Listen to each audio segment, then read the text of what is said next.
Arash Rahbar with Mr. Olympia, and I'm here with the one and only Erin Stern, 2010 and 2012 Miss Figure Olympia. How are you, Erin? I'm doing well. How are you? I'm great. You look fantastic. Erin, you were in Figure 2010 and 2012 Miss Olympia. You competed till which year? I competed till 2013, and then I retired in about 2014. So you retired from Figure in 2014, and when did you come back for bikini? I came back in 2019 and re-won my pro card. Okay, so anyone that knows Erin, or if you don't, go look her up on her IG, Erin Stern. Take a look at how much muscle this girl carried and what an amazing physique she's had. Throughout the whole transition, you always looked phenomenal.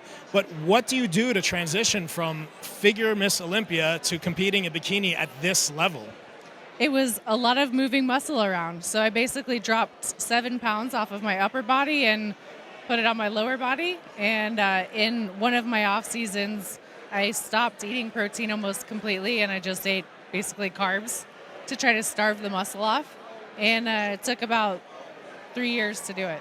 Wow, so you lost 7 pounds of muscle in your upper body. Off my upper body, yes. Wow, so exactly opposite of a lot of us are trying to do. And it's no easy feat to put that muscle on, but losing it was just as hard, you'd say? Losing it was actually harder because I had all those years of muscle maturity, muscle memory, and I just, had to starve it off by not eating protein.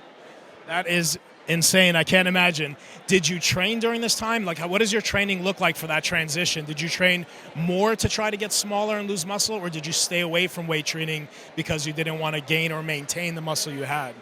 So originally I was still doing upper body circuits, and then I found I was maintaining the muscle. So I stopped training upper body completely, and then I had to stop training lower body where I was holding the weights with my upper body or contributing upper body at all. So no squats, no deadlifts, nothing like that.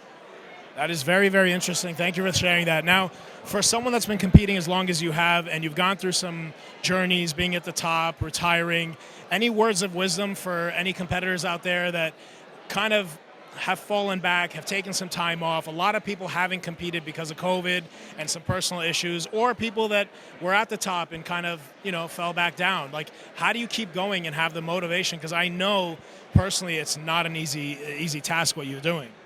And I think motivation, it comes and goes, right? So you have to have that core reason as to why you started, and always revisit that. So that's the spark, that's the flame that keeps you going. And for me, it was just reinventing myself, finding new challenges, and not trying to climb that same mountain over and over again. So bikini kind of filled that void for me, and it's nice to see what the body can do and show others what the body can do.